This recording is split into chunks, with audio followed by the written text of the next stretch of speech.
Glória a Deus, queridos, graça e paz.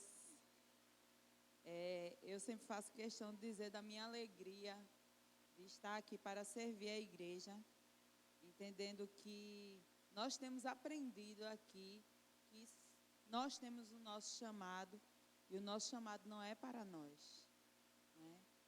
Então, a minha alegria, a minha honra é em servir a igreja, porque eu sei que eu estou vivendo o propósito para o qual o Senhor me criou. Amém? E nós temos aprendido aqui através da palavra que nós fomos criados para a glória do Senhor. Então, tudo aquilo que nós fazemos não é para a nossa glória, não é para as nossas vidas, mas é para que o nome do Senhor ele seja glorificado. E aí nós estamos aprendendo acerca daquilo que o Senhor ele tem para nós enquanto igreja. E muitas vezes eu vou confessar, eu era uma daquelas pessoas que o pastor sempre fala aqui, né? Que lia a Bíblia até as cartas e deixava Apocalipse de lado, né? Porque a gente tem as nossas crianças e eu cresci na igreja, cresci ouvindo acerca do Evangelho, mas eu morria de medo da besta. Quando chegava lá no Apocalipse, que ia ler da besta, eu não queria graça com ela, né? Mas glória a Deus que o entendimento chegou e nós aprendemos que seja a besta que for, o chefe dela está debaixo do nosso pé, amém? Então, glória a Deus por isso. E nós temos aqui aprendido da palavra acerca daquilo que o Senhor deu enquanto orientações para as igrejas da Ásia, mas aí a igreja do Senhor, ela permaneceu. E essa palavra, ela nos alcança, ela é nova, ela se renova constantemente. E aí algo que foi escrito há tantos anos atrás, quando nós nos debruçamos, quando nós estudamos, quando nós pedimos as orientações do Espírito Santo, a palavra ela está falando sobre o que nós estamos vivendo hoje. Não é sobre algo que aconteceu, não é como a gente quando assiste um filme que conta algo lá atrás, ou quando a gente pega um livro de história e que simplesmente, poxa, aconteceu. Não, queridos, quando a gente pega essa palavra, há dias que ela diz assim, meu Deus, está falando comigo, é a minha vida, é o que está acontecendo agora, é o que eu estou vivendo agora. Então, o Senhor, Ele tem sim uma palavra para a nossa vida, Ele tem sim ensinamentos para que nós possamos avançar, não só enquanto pessoas, não só enquanto famílias, mas principalmente enquanto igreja do Senhor, que não pode parar, que não pode recuar diante de tudo aquilo que tem surgido e se levantado no mundo para parar o propósito de Deus aqui na terra. E nós somos os instrumentos de Deus aqui, para fazer com que a igreja avance, para fazer com que o evangelho sim seja pregado a toda criatura e para que se cumpra aquilo que a palavra diz. Não depende mais do Senhor Jesus, porque Ele já fez. Depende de mim e de você. A gente vai ver que Jesus vai voltar, mas há algumas coisas que precisam acontecer antes disso. Ou seja, Jesus só volta quando isso acontecer. O evangelho ser pregado a toda criatura, tudo se cumpra. Mas para que isso aconteça, precisa de mim e de você. Então você já parou para pensar que quando nós abrimos mão de fazer aquilo que nós devemos enquanto igreja, nós estamos impedindo que aquilo que está escrito aconteça? Aí não, mas Deus levanta outro. Queridos, Deus te chamou para essa obra também. Então não abra mão de ser parte daquilo que a palavra diz. Não abra mão de ser parte do reino que o Senhor Jesus conquistou na cruz para mim e para você. Amém? Então eu quero convidar você a abrir, né, o livro de Apocalipse, no capítulo 2. Nós vamos dar sequência. E eu fiquei muito feliz com aquilo que o Espírito Santo ele tratou, porque a gente viu que a gente não seguiu apenas uma sequência, porque podia ter seguido, né? Primeira igreja, segunda igreja, primeira carta. Não, mas o Espírito Santo ele vai tratando ele vai trabalhando, ele tem o curso certo para cada coisa.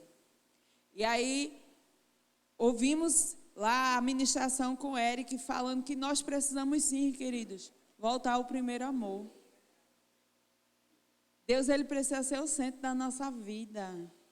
E a gente não pode abrir mão deste lugar que é dele para colocar outras coisas. O nosso primeiro amor é ele, certo? E aí nós ouvimos, né, o pastor Adriano falar da igreja de Pérgamo. E aí, às vezes a gente pensa assim, poxa, que lapada a gente leva, né? Mas, queridos, nós precisamos nos aperfeiçoar, nós precisamos crescer, nós precisamos avançar. E aí a espada, ela vai vir mesmo, a palavra é aquela espada que corta mesmo, mas é a espada que traz cura para a nossa vida também. E aí, semana passada, nós tivemos a pastora Elis, né? Tivemos a pastora Érica também, falando sobre dias atrás, e que trouxe como um embasamento para o que a gente está aprendendo das igrejas, quando ela disse que a gente não pode mudar a direção, que a gente escolhe as direções, e aí existe um caminho, a gente não pode fazer esse caminho da forma errada, de forma inversa. E aí, semana passada, quando a pastora Elisa, ela trouxe sobre a igreja de Sardes e trouxe todo um contexto histórico de que nós precisamos estar na posição que Deus nos coloca. E muitas vezes a gente toma direções erradas e saímos desse lugar. E hoje a gente vai, a partir daquilo que o Senhor, ele trouxe, enquanto revelação, porque são textos tão conhecidos, né? Eu acredito que todo mundo aqui, em algum momento da vida, já tinha lido esse texto. Mas o Senhor, aquilo que Ele tem para tratar, Ele vai trazer como se fosse algo, uau! Como assim que eu nunca tinha visto isso aqui? E foi assim que eu me senti. A palavra, ela vem e ela penetra em nós, e ela trata conosco, e ela conhece, né? O Senhor, ele conhece os nossos corações. Então, eu quero convidar você a ficar de pé, né? E vamos ler a palavra no livro de Apocalipse, no capítulo 2, a partir do verso 8. Aleluia! Glorifica a Deus por essa palavra, querido. Deus, ele é bom demais. E a palavra diz assim: ao anjo da igreja de Esmirna, escreve o seguinte: essa é a mensagem daquele que é o primeiro e o último, que morreu e tornou a viver. Eu sei o que vocês estão sofrendo. Sei que são pobres, mas de fato são ricos. Sei como aqueles que afirmam que são judeus, mas não são, falam mal de vocês. Eles são um grupo que pertence a Satanás. Não tenham medo do que vocês vão sofrer. Escutem. O diabo vai pôr na prisão alguns de vocês, para que sejam provados e sofram durante 10 dias. Sejam fiéis, mesmo que tenham de morrer, e como prêmio da vitória, eu lhes darei a vida. Portanto, se vocês têm ouvidos para ouvir, então ouçam o que o Espírito de Deus diz às igrejas. Aquele que conseguir a vitória não sofrerá o castigo da segunda morte. Amém? Pai, nós te rendemos graças por essa palavra, que é a verdade, Pai. Nós te amamos porque você não nos deixou ao léu, você não nos deixou sem uma direção, mas você tem nos dado as instruções. Obrigada porque a tua palavra tem nos guiado em toda a verdade, tem nos guiado para o céu, Pai. Obrigada pela revelação que o Senhor tem para as nossas vidas nos dias de hoje. E que eu possa, Pai, ser canal desobstruído para trazer aos teus filhos aquilo que você tratou comigo e tem para as nossas vidas no dia de hoje, Pai. Obrigada por tudo, em nome de Jesus. Amém. Queridos, eu acredito que a pastora Elis trouxe semana passada, acho que o pastor Adriano também chegou a falar, de que quando a gente lê as cartas, os textos parecem ser curtos, né? Pequenos textos, poucos versículos, mas são de uma profundidade gigantesca e principalmente tem um padrão. Todas as cartas, elas seguem um padrão, né? E aí desse padrão, a gente vê o Senhor, ele falar ao anjo, né? Dá uma instrução ao anjo. Em seguida, ele faz uma apresentação. E aí a gente vê no início, ele faz uma apresentação da pessoa dele para cada igreja. E aí a gente pensa assim, mas Deus não muda. Não, mas ele é tudo. E aí ele se apresenta de acordo com a necessidade de cada igreja. E é dessa mesma forma que o Senhor faz com a nossa vida, querido. Para alguns de nós, o Senhor precisa ser o Deus que cura. Para alguns de nós, o Senhor é Deus de guerra. É Deus que não perde batalha. Para alguns de nós, o Senhor é aquele que pode fazer o impossível. E aí isso é muito lindo, porque Deus, ele nos ama singularmente. Ele nos ama de forma específica. Ele é o próprio amor, mas ele cuida de nós. Veja como é lindo, a Bíblia fala de rebanho. Então todos nós somos ovelhas do rebanho do Senhor. Mas ele conhece a diferença da minha para a sua lã. Vê que coisa linda. Ele não dá para mim, enquanto ovelha, o mesmo pasto que ele dá para você. Ele sabe o que eu preciso e o que você precisa. E aí no texto, quando ele se apresenta, ele diz que ele é o primeiro e o último. Aquele que morreu, mas vive. E aí isso tinha tudo a ver com aquilo que ele vai tratar em relação à igreja de Esmirna. Porque a gente vê que lá no final ele também vai falar sobre morte. Mas ele já adianta e ele diz, queridos, eu morri, mas eu estou vivo. Aleluia. E aí depois ele traz o elogio. Ele sabe das nossas dificuldades. E ele sabe quando muitas vezes a gente diz assim, meu Deus, eu não consigo. Meu Deus, me ajude. Ele sabe. E aí ele vai dizer assim, meu filho, eu te conheço. Eu sei quem você é, eu conheço o seu coração. Independente do que as pessoas digam, eu sei quem é você. E aí ele diz para a igreja de Esmirna, que ele conhece. Ele diz, eu sei o que vocês estão passando. Queridos, aí a gente olha para a cruz. O Senhor Jesus, ele sofreu, ele foi perseguido. Ele não sabia o que a igreja estava passando? Sabia. E aí ele diz, eu sei o que vocês estão passando. Eu tenho visto a fidelidade de vocês em meu sofrimento. Queridos, talvez alguém nem imagine, mas o Senhor sabe quanta força você tem feito. Aleluia. O Senhor sabe o quanto você tem resistido no dia mal. Que talvez eu não saiba, talvez os nossos pastores não saibam. Porque às vezes você, como a gente diz aqui, não fique só. Mas às vezes a gente é teimoso. E a gente diz, não, eu vou conseguir. E a gente cala.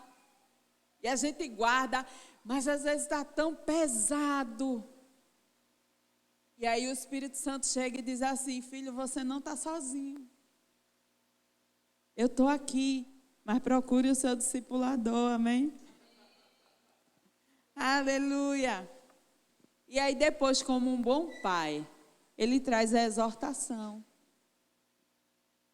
Ele vai dizer onde a igreja está errando. E ele nos diz, querido. A gente diz que a gente precisa ter cuidado com a prática do pecado, porque nós não vivemos na prática do pecado, amém? Amém? Nós pecamos. mas nós não vivemos na prática do pecado. E aí, com esse entendimento de quem nós somos em Deus e que nós não vivemos mais na prática do pecado, nós precisamos ter cuidado, porque o pecado, ele cauteriza os nossos ouvidos, o nosso entendimento. E aí, se a gente insiste em continuar fazendo aquilo que o Espírito Santo, ele nos instrui a não fazer, chega uma hora, queridos, que os nossos ouvidos já não ouvem mais. Eu não sei vocês, eu sinto um freio aqui dentro. Ó, se Deus já me disse, não faça, não vá, não diga. E se eu insisto, eu não sei como é com você, porque cada um é cada um, né? Mas, querido, ó, dá logo aquele freio aqui dentro. Eu já sei que não é. Tem gente que dá um arrepio, tem gente que dá uns tremor. Você sabe como o Espírito Santo trata com você. Há quem ouve audivelmente. Opa, pare. Isso vai depender, lógico, da intimidade que você tem gerado com seu pai. Mas o Espírito Santo, ele nos alerta, ele nos exorta, ele nos instrui. Você insiste em fazer, mas o Espírito Santo está lá dizendo com todo amor, querido. Porque essa é a grande diferença, viu? Cuidado para não deixar de ouvir o Espírito Santo achando que é o cão falando comigo. É não, viu? Tem uma diferença. O Espírito Santo, ele exorta em amor, ele não lhe constrange, não lhe envergonha. O constrangimento do Espírito Santo é em amor. E aí ele está lá dizendo, não faz, filho. Não é isso que eu quero para você. Deixa eu trocar a pilha, minha gente.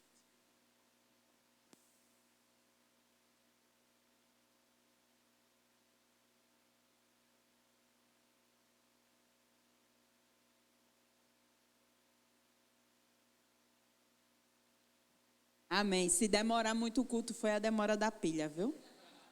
Eu vou avisar. E aí, diferente disso, porque aí você vai dizendo assim, poxa, Deus tem me ajudado tanto, Deus tem cuidado tanto de mim, e eu estou fazendo isso de errado. Porque a gente sabe o que é errado. E a gente toma a decisão em Deus, e às vezes a gente tem que pedir força a Deus.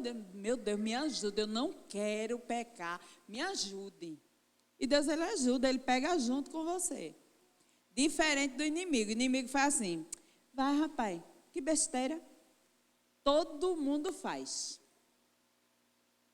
Só uma vez, não tem nada demais. Tu acha que o teu pastor não peca. Tu acha que o teu pastor... Mas menino, só uma vez. Aí você faz. Quando você faz, aí ele vai dizer assim, bonito, né? Tu não diz que é crente? Como é que tu vai dizer para o irmão não fazer se tu está fazendo? Ele acusa. Porque ele é o acusador.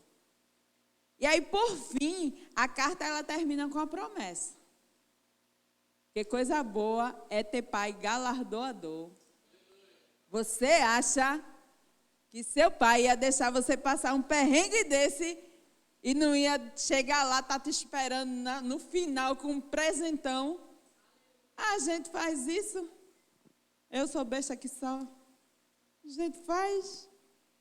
É suficiente Davi fazer aquele olhazinho. A gente já quer dar presente. É ou não é? É assim. Aí imagina Deus, que acompanhou, que estava lá torcendo do seu lado. Vá, filho, você consegue, você é forte. Eu estou aqui, você não está sozinho. E aí ele já deixa uma promessa. E aí quando eu olhei para isso, o que é que eu vi? Deus é organizado. Queridos, e nós não podemos ser diferentes. Porque o filho, ele precisa seguir o exemplo do pai.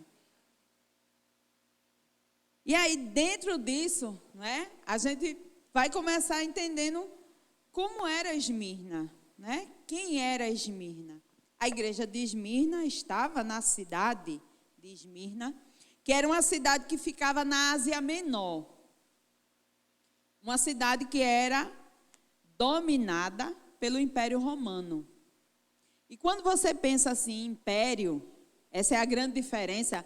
Nós vivemos, veja que coisa linda. A Bíblia diz que Deus nos tirou do império das trevas e nos colocou no reino do Filho do seu amor. Veja a diferença. Esmirna vivia numa cidade dominada pelo Império Romano. Daí você já pode entender que foi uma cidade tomada à força. Vivia sob um regime onde o imperador é que dizia como se vivia. Vamos guardar isso. Era o Império Romano que dizia como as pessoas naquela cidade deviam viver. Aí chega Jesus. Meu Deus do céu, imagina.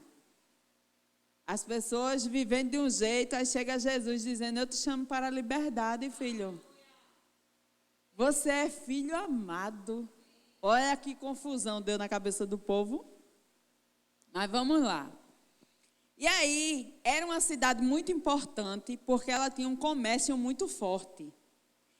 Por conta desse comércio, existiam muitos judeus vivendo na cidade. A gente sabe, né, que o povo judeu era um povo que vivia muito do comércio, tanto que a gente sabe que os judeus eram muito ricos. E a gente vê isso, quando a gente estuda o nazismo, a gente vê por que os judeus sofreram tanto, não é? Tiveram suas fortunas tomadas. E aí, a gente vai entender o que o texto traz mais adiante, né? Nos primeiros versículos, quando diz assim, vocês são pobres sendo ricos. E aí a gente vai entender. Outra coisa, por conta dessa ocupação romana, eles eram muito fiéis ao imperador da época, César. Então, César era considerado quase um deus para essas cidades. E aí, a partir da chegada do Evangelho, e o que é que como é que o Evangelho, o texto, a própria Bíblia, ela não relata como a igreja chegou em Esmirna, mas pelos textos bíblicos, aí eu quero que você abra lá em Atos 19. Queridos, uma das coisas que eu amo em relação aos ensinamentos de Paulo é que ele ensina que crente precisa ler a Bíblia. Certo? Porque é muito bom você ouvir a ministração, é ótimo. Né? E todo o conhecimento que os irmãos, porque a gente não chega aqui, amém, que vem do alto, a direção vem do alto.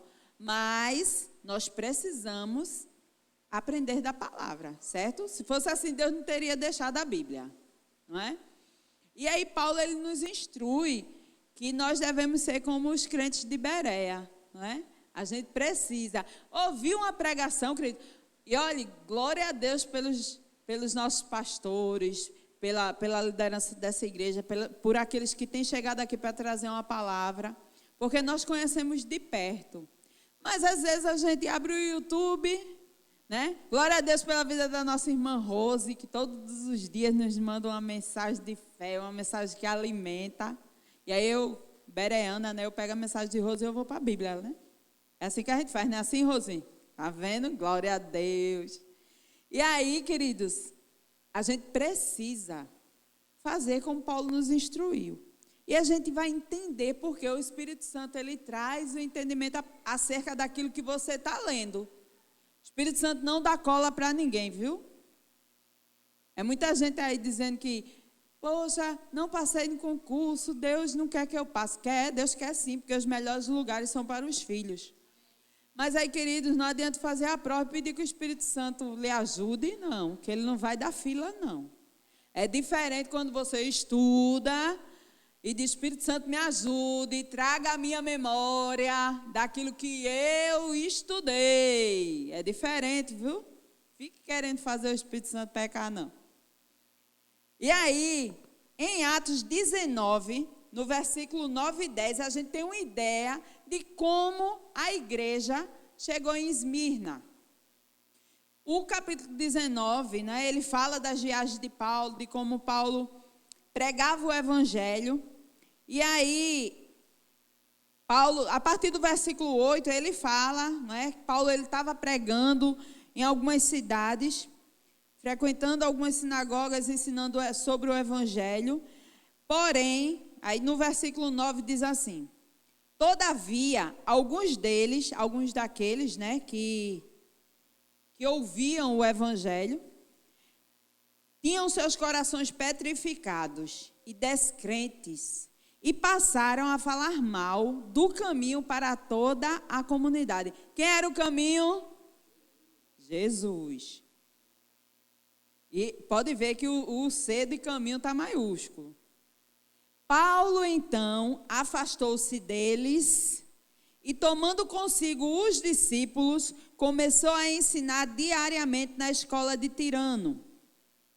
E assim procedeu por 2 anos, de forma que todos os habitantes da Ásia pudessem ouvir a palavra do Senhor, tanto judeus como gregos. Lembra que no início eu disse que Esmirna era uma cidade que fazia parte da Ásia Menor? Então, a partir daqui a gente entende que a igreja de Esmirna surgiu a partir de Paulo. E aí existem fatos, relatos históricos que falam de um homem chamado Policarpo. Policarpo, ele era discípulo de João.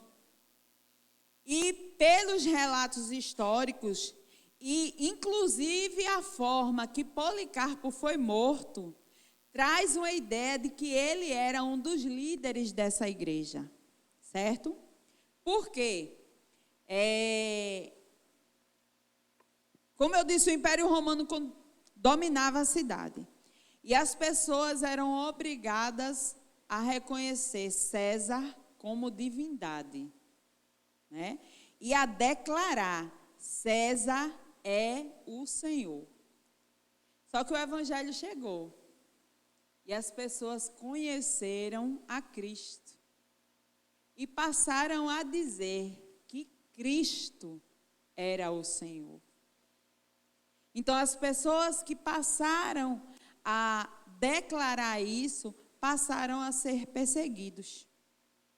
E Policarpo, que era cristão, que seguia os ensinamentos dados pelos discípulos, foi uma dessas pessoas. E por não aceitar abrir mão do evangelho de Cristo, ele foi morto em uma fogueira. E aí quando a gente vê, porque aí o Senhor ele fala aos anjos das outras igrejas, mas é nessa igreja em específico que ele traz a relação da morte com a morte física, porque a gente vai ver outras igrejas falando em relação à morte espiritual, a se esfriar, a gente já aprendeu aqui nos últimos domingos, mas nessa igreja em específico ele fala da morte física. E naquela cidade as pessoas começaram a ser perseguidas e serem levadas à morte por amor ao evangelho. E aí Policarpo, ele se negou e foi fiel até a morte. Queridos, e quando a gente para pensar sobre o que aconteceu, a gente não pode pensar diferente nos dias de hoje, não. Porque tem muita gente se acomodando pelo fato de não estar se matando mais ninguém em praça pública pelo evangelho. Queridos, isso é uma realidade em muitos lugares do mundo, viu? A gente não pode achar que o evangelho é simplesmente esse que nós vivemos aqui. O evangelho de Cristo, ele tem sido pregado em toda a terra. E tem muitos irmãos nossos continuando a passar por essas mesmas situações. Nós temos aqui Rosa é missionária, nós temos uma igreja que é missionária e que tem pregado o evangelho às nações, porque nós temos alcançado as nações através de pessoas, através da Rádio Proclamai. E, queridos, tem muitos países aí que estão matando, sim, as pessoas que não abrem mão de proclamar o Senhor Jesus. E aí, quando a gente pensa sobre isso, né, a gente entende, porque lá no versículo 10 ele vai dizer o seguinte: não tenham medo do que vocês vão sofrer. E, queridos, vocês precisam entender que essa fala é para nós. Porque se você acha que o sofrimento não faz parte do servir a Cristo, você está enganado. E nós temos vivido isso. Talvez você não vá ser morto em praça pública, mas talvez você tenha tido problemas no almoço de domingo com a sua família. A sua família que não concorda que você aceitou Jesus. Tu agora só quer ser santo. Sei que invenção é essa. A gente sempre foi assim. Tu agora não participa mais de nada. Tu agora não vai para a festa. Tu agora não toma mais uma cervejinha com a gente no churrasco. Só quer ser o santo. Isso é perseguição também, queridos. Isso é o sofrimento pela decisão que você tomou em seguir o Evangelho de Cristo. Então, não veja isso como natural. É porque minha família é toda complicada mesmo. Não, queridos. Isso é o cumprimento da palavra de Deus nas nossas vidas. É o ter que ouvir, como eu ouvi recentemente.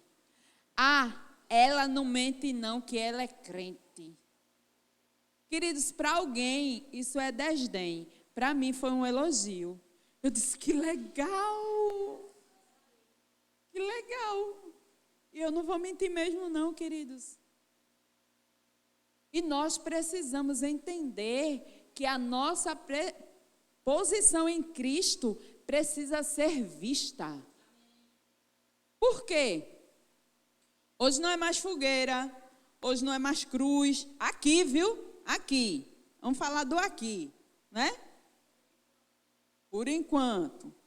Ainda não é fogueira, ainda não é cruz. Mas é rede social. É o fato de você não usar uma roupa como todo mundo usa. Por que tu não usa? Principalmente, queridos, para os nossos filhos adolescentes. Os nossos amigos. Tu agora se veste como véia. Eu sou uma véia linda, diga-se de passagem. Mas por quê? Eu tomei uma decisão para a minha vida. E eu preciso deixar claro para o mundo que decisão foi essa. É no seu trabalho, quando você não faz arrumadinho. Porque ser honesto não é só não roubar um banco.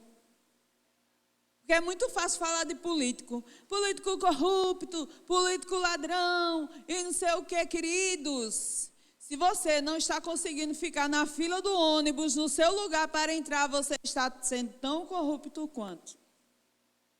Se você recebe um troco errado no supermercado e não volta para devolver, você está roubando tanto quanto o ladrão que pulou o muro e levou a televisão do seu vizinho.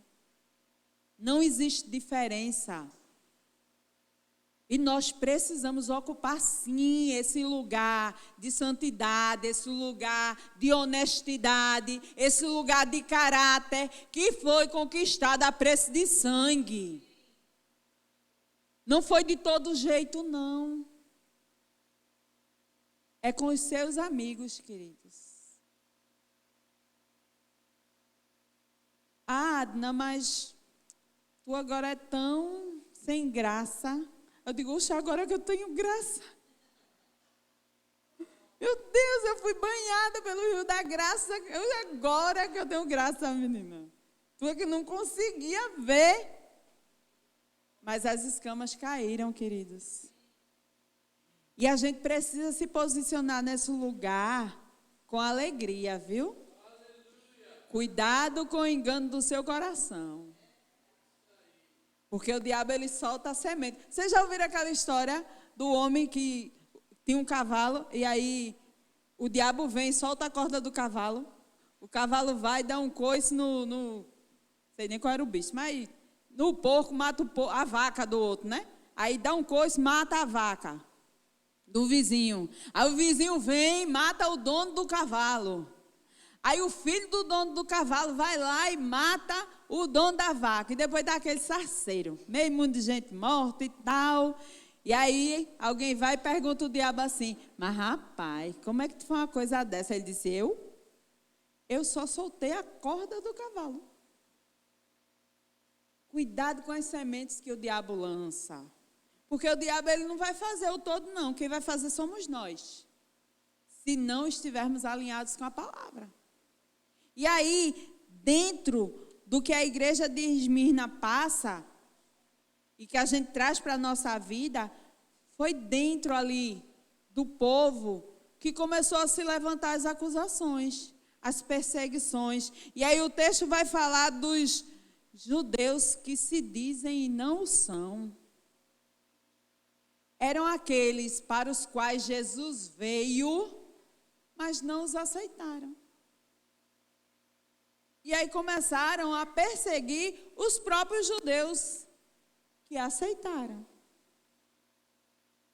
E aí eu quero perguntar a você: o mundo sabe a quem você serve? Veja que coisa simples.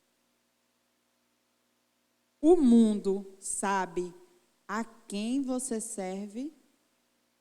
Ou você é crente 007? É crente aqui. Gente, ser crente aqui é lindo. É fácil, é bonito. A gente vem tudo bonito para a igreja, cheiroso, né? A gente ainda tem bolo de manhã no final do culto. Gente do céu. Mas e o mundo? E a sua família, e seus amigos, e seus colegas de trabalho, seus chefes, eles sabem? Ou um dia alguém vai passar, você está vindo ali com o seu chefe, aí alguém passa e diz: paz, irmão Adriano. Aí o chefe vai dizer assim: e tu é crente, é? E aí? Por quê? Você está dando testemunho? Porque a igreja foi perseguida pelo testemunho que dava. Você tem dado testemunho de Cristo onde você chega? Ou quando você vê, lá vem o irmão, aquele que quando lhe encontra na igreja: paz, irmão, e abraça, eita glória! Aí quando você vê que o irmão está vindo, você disfarça e entra numa porta que estiver mais próxima para não dar de cara com esse irmão. Queridos, parece brincadeira, mas não é. Nós precisamos estar atentos aos últimos dias. Porque nós perdemos o reino por sutilezas. O diabo, ele não faz um estardalhaço, não. Ele quer nos prender nas pequenas coisas. Aleluia. E aí eu quero que você abra em Malaquias. Aleluia, Deus é bom. Malaquias 3:18. Não tem nada a ver com essa história, é tudo Jesus, viu? E aí a Bíblia diz assim: então, veja só, o texto, né? É muito bom, porque texto sem contexto é pretexto para o erro, certo? Mas no contexto, Malaquias está falando das pessoas, de como as pessoas estavam agindo, como é que elas se comportavam.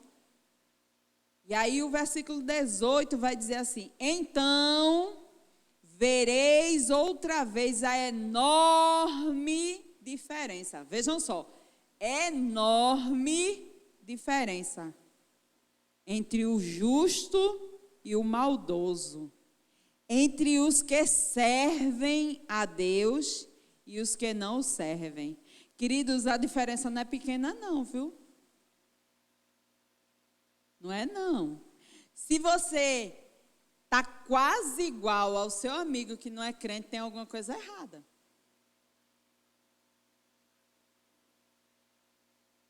É grande diferença. Você é para ser a referência. Você é para, quando alguém chega e está lá fazendo tudo e a coisa errada, é para alguém dizer assim: rapaz, porque tu não é como Rosa, hein? Porque tu não é como Gisele, hein? Vê como Gisele é. Vê. Nós somos referência para esse mundo, querido. É por isso que já foi dito aqui, nós somos sal. Faz uma comida sem sal e faz uma com sal. No tempero, hoje meu marido arrasou na cozinha. Está uma bênção. O sal estava no ponto. Mas vai comer uma comida insossa, sem sal. Pergunta ao hipertenso se a comida dele está gostosa. Se você não está fazendo a diferença, tem alguma coisa errada, querido. Quando a gente faz a leitura, e aí ele diz assim: eu sei, o versículo 9, que vocês estão sofrendo. Sei que são pobres, mas de fato são ricos. Sei como aqueles que afirmam que são judeus, mas não são, falam mal de vocês. Eles são um grupo que pertence a Satanás. Queridos, por que é que a igreja, que vivia numa cidade tão rica, tinha os membros tão pobres? A gente ouviu no começo que a igreja era uma cidade de comércio, certo? E muitos judeus eram comerciantes. Só que aí eles passaram a confessar a Cristo. E começou a perseguição. E sabe como era a perseguição? Você tinha um comércio enorme, muitos clientes. Mas aí você começa a dizer que Jesus é o Salvador. Que Cristo veio e morreu e ressuscitou. As pessoas pararam de ir comprar você. Você era contratado por alguém, servia alguém, tinha um trabalho. Mas aí você confessa a Cristo. E você era imediatamente demitido.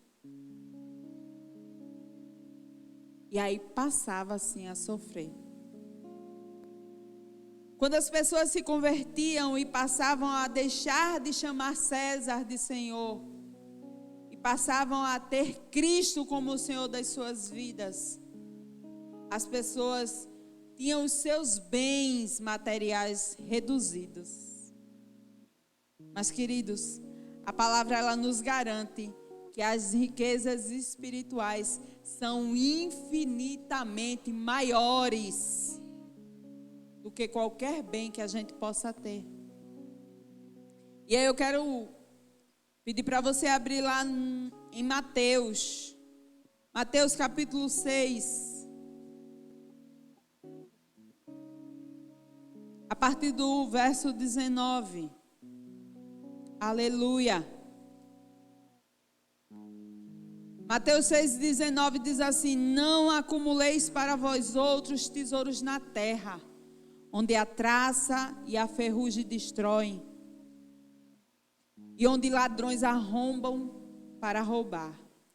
Mas ajuntai para vós outros tesouros no céu, onde a traça nem a ferrugem pode destruir, e onde os ladrões não arrombam e roubam, porque onde estiver o teu tesouro, aí também estará o teu coração. Queridos, a igreja, ela se levantou em ação e ela não se preocupou por estar perdendo os clientes, por estar perdendo os trabalhos. Elas tinham encontrado o maior tesouro que existia. Aleluia! Elas tinham encontrado a salvação em Jesus Cristo. E, queridos, nós precisamos viver dessa forma. Muitas vezes nós estamos preocupados em quantos seguidores nós vamos ter no Instagram. Porque quando a gente começa a publicar o Evangelho, quando a gente começa a divulgar o reino do Senhor, tem pessoas que não vão te seguir mais, porque vão dizer assim: ela só prega coisa de igreja. Mas você precisa pregar aquilo que é a verdade da sua vida, queridos. Aquilo que é o maior tesouro das nossas vidas. Enquanto nós ainda podemos, as nossas redes sociais têm que sim pregar o Evangelho de Cristo, anunciar o reino de Deus, informar para o mundo que Jesus está voltando. Não se preocupe com quantos seguidores você vai ficar, porque você é seguidor do maior dos maiores. E ele não perde nenhuma das suas publicações. Ele não perde nenhum dos seus momentos. Ele te acompanha em todo o tempo. Então não se preocupe se alguém não está olhando. Se alguém deixou de te seguir. Não se preocupe se alguém não quer mais ir na sua casa. Ela só vai falar de Jesus. Queridos, eu costumo dizer que a melhor coisa do mundo é sentar para comer e falar de Jesus. Quantas vezes eu recebo pessoas na minha casa que a gente fica falando de Jesus, do reino, do amor de Deus. E quando a gente olha é 1 da manhã, é 2 da manhã. E o tempo passa, se a gente começar de manhã, dá de noite. Porque não há nada mais importante do que viver esse amor na prática, queridos. Aleluia. E aí eles passavam a ser perseguidos, chegando até a perder a vida. E eles passavam a ser perseguidos pelos próprios judeus. E infelizmente, queridos, nós corremos o risco de sermos perseguidos até pelos nossos próprios irmãos. Aqueles que se dizem crentes e não são. Pessoas que hoje estão tão envolvidas na religiosidade, que quando você prega o evangelho puro, te diz assim: como assim? Não é bem assim. Um legalismo moral que está levando as pessoas a abrir mão dos princípios da Bíblia para viver as liberdades que o mundo oferece. Queridos, os princípios da Bíblia são inegociáveis. Não são questões de ordem moral, de ordem política. Não, queridos. É aquilo que norteia a minha e a sua vida. É aquilo que pavimenta o caminho que nos leva ao céu. Princípio bíblico não se negocia. Aquilo que foi instituído pelo nosso Pai não tem preço. Pode parecer, a Bíblia diz que os caminhos do homem parecem ser bons, mas seu fim é a morte. Aleluia. A perseguição vai aumentar, queridos. Vai aumentar. Não pense que vai ser diferente. A Bíblia diz que o mundo jaz no maligno. A Bíblia diz que no mundo nós vamos ter aflições. Mas a palavra diz: não tenham medo do que vocês vão enfrentar. O texto é muito claro. Não tenham medo. Outra coisa que o Senhor fala é por pouco tempo. Vejam que ele diz 10 dias. Esses 10 dias não significam exatamente 10 dias. É o sentido de entendermos que é por um tempo. Um tempo pequeno, um tempo determinado. Primeiro, Deus não nos prova além das nossas forças. Está lá, 1 Coríntios 10, 13. Aleluia. 1 Coríntios 10, 13. Não vos sobreveio tentação que não fosse comum aos seres humanos. Mas Deus é fiel e não permitirá jamais que sejais tentados além do que podeis resistir. Pelo contrário, juntamente com a tentação, proverá um livramento para que possais suportar. Queridos, o Senhor conhece a nossa estrutura. O problema é que às vezes a gente está tão acomodado numa vidinha fácil, leve. A gente quer se moldar a esse mundo, vivendo um dia após o outro, a noite e o dia, e vai para o trabalho, e vem para a igreja no domingo, e a gente vai se acomodando nessa vidinha. O Senhor não nos chamou para isso. O Senhor nos chamou para uma batalha. E você não vai ver um exército no campo de batalha, olhando a paisagem, tirando selfie. É assim? Quando a gente vê um exército na guerra, a gente vê lá os soldados olhando para o tempo, no joguinho. Não, queridos. Nós precisamos estar atentos. E aí o Senhor diz que Ele provê o livramento, porque Ele sabe até onde eu e você suportamos. Pelo nosso dia a dia, muitas vezes, quando o negócio aperta um pouquinho, a gente já está, meu Deus, eu não suporto mais. E no outro dia piora. Por quê? Porque Deus conhece. Deus sabe. Que muitas vezes esse eu não aguento, é porque eu não quero passar pela dificuldade. Eu não quero. Essa é a realidade. Mas aí quando você passa, enfrenta, aí você vai com Cristo, que você chega lá na frente, você olha e diz, louvado seja Deus. Nós passamos, né, pastor? Nós passamos. Aleluia.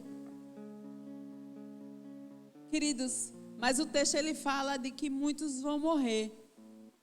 E nós podemos ser um desses. Mas você está lembrado de que se você morrer aqui na terra, a eternidade foi criada para nós? Aleluia. Queridos, a morte não é o fim para nós.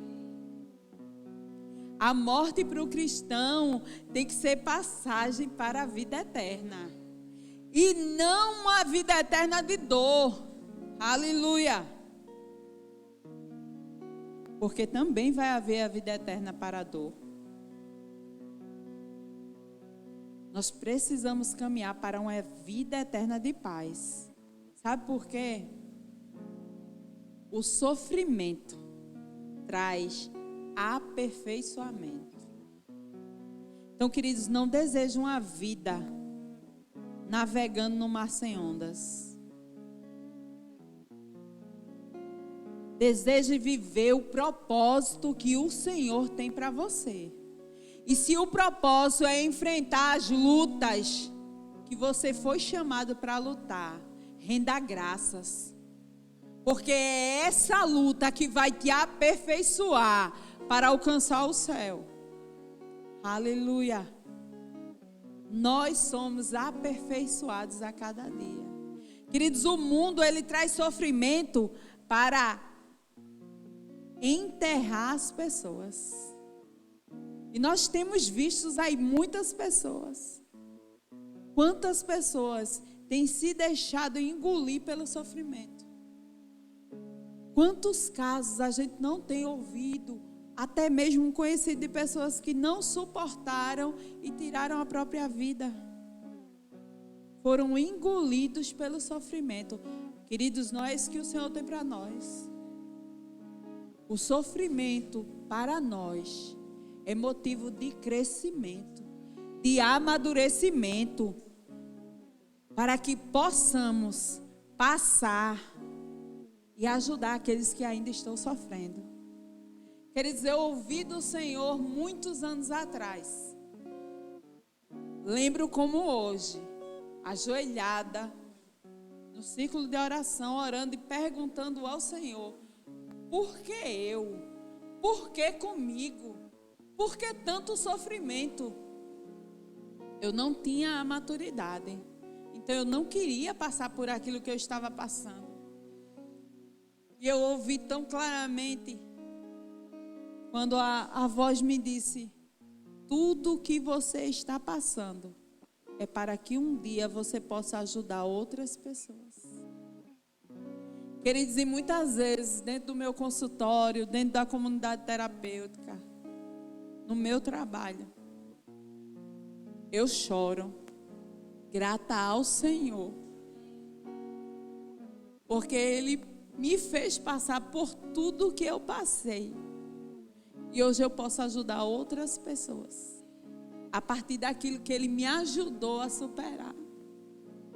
Queridos, só quem passa pelas provações do Senhor sabe como é glorioso alcançar esse lugar nele.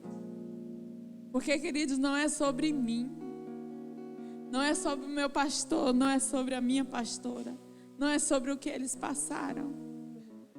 É sobre o propósito que o Senhor tem para nós vivermos para o reino. E eu sou muito grata ao Senhor por isso.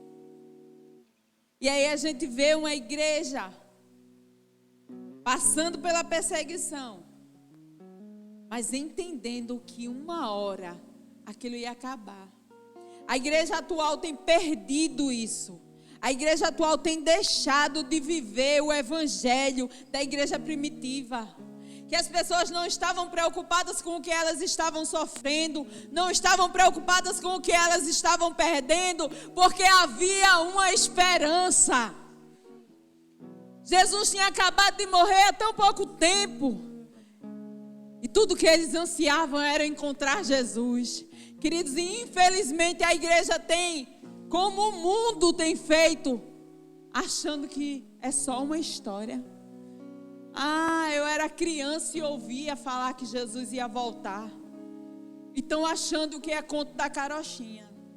Não, queridos, o céu é real.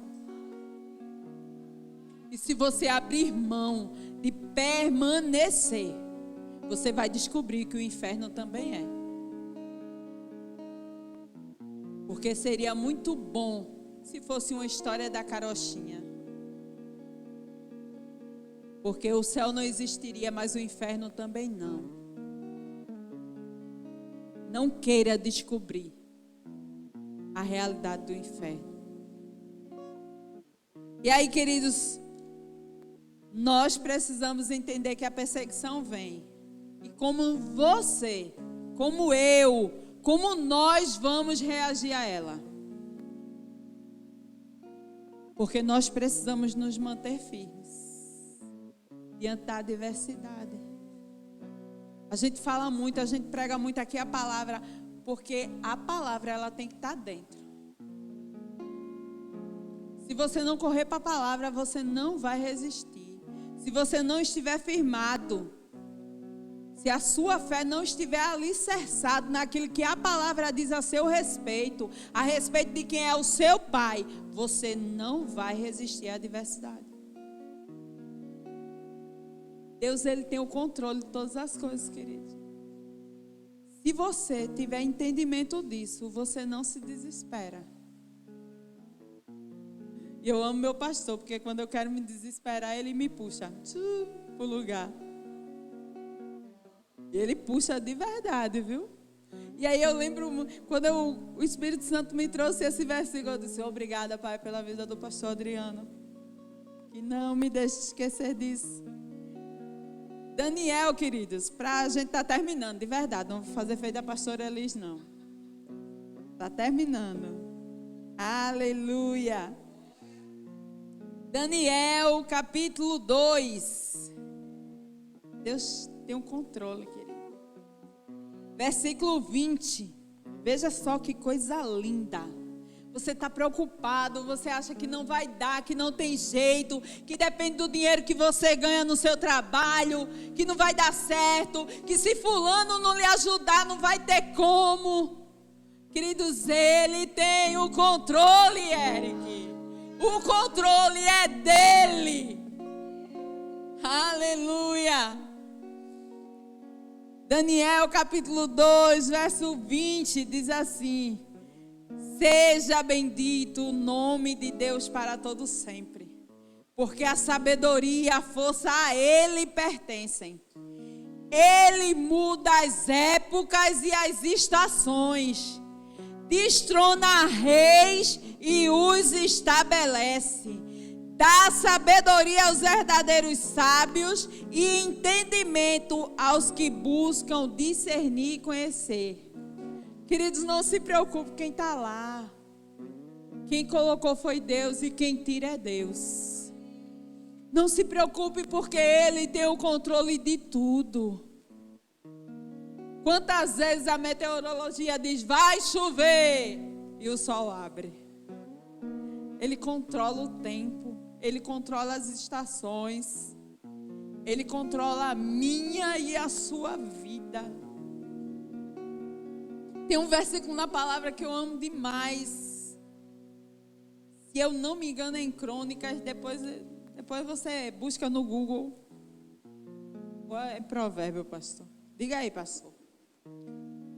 Que diz que o coração do rei está na mão do Senhor.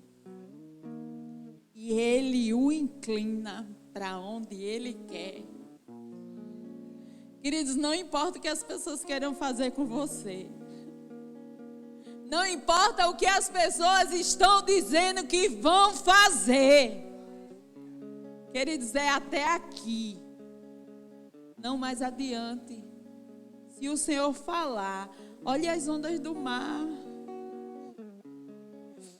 Quem é capaz de controlar? Eu não consigo segurar a água dentro do copo, se eu emborcar. Ela vai passar pelos meus dedos.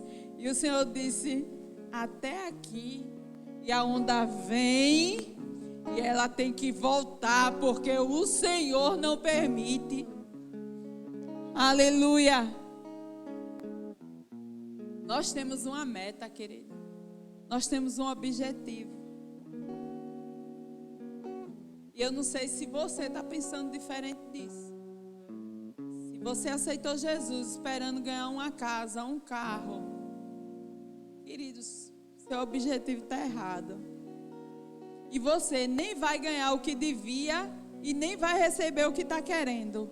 E aí vai sair da igreja frustrado, magoado e falando mal dos irmãos. A nossa meta é só uma. O nosso alvo é Cristo. E a nossa meta é o céu. Queridos, esses dias meu filho fez uma pergunta assim, mãe, a gente vai ficar fazendo o que no céu? Eu disse, meu filho, olha, a gente vai passar a eternidade glorificando a Ele. E não vai ter nada mais que a gente vai querer fazer. Nada. Queridos, eu fico pensando, meu Deus, como vai ser maravilhoso. Queridos, se seu coração não estiver com esse objetivo, alinhe. Alinhe, porque aí sim, o mais vem. Deus sabe a sua necessidade, Deus sabe o que você precisa, Ele conhece o desejo do seu coração e Ele quer perfeito, a alegria completa para mim e para você. Mas o nosso coração precisa estar alinhado. O caminho, queridos, para o céu é um só. A passagem, ela já foi paga. Então não abra mão do que o céu te deu. Não negocie aquilo que Deus tem para a sua vida.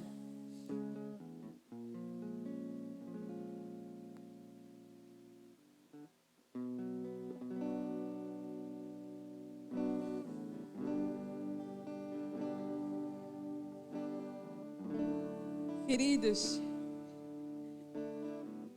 o Senhor, Ele vem, é uma realidade. Nós precisamos alinhar as nossas vidas para alcançar o céu. Então não abra mão. Nós já cantamos hoje esse louvor aqui. E eu quero que você cante com essa consciência. Do que é que você está esperando. E quem é Deus para você. Aquela igreja sabia o Deus que ela cria. Aquela igreja permaneceu firme, porque ela não queria viver o dano da segunda morte. Ela queria a vida eterna com Cristo. E o Senhor fez aquela promessa para aquela igreja, mas é a mesma promessa que o Senhor tem para nós. Quem permanecer fiel até a morte não viverá o dano da segunda, que é a morte eterna, queridos. Precisamos viver para o céu, viver aquilo que o Senhor conquistou na cruz para nós. Então fique de pé, louve ao Senhor, com o coração alinhado com a vontade de Deus para as nossas vidas.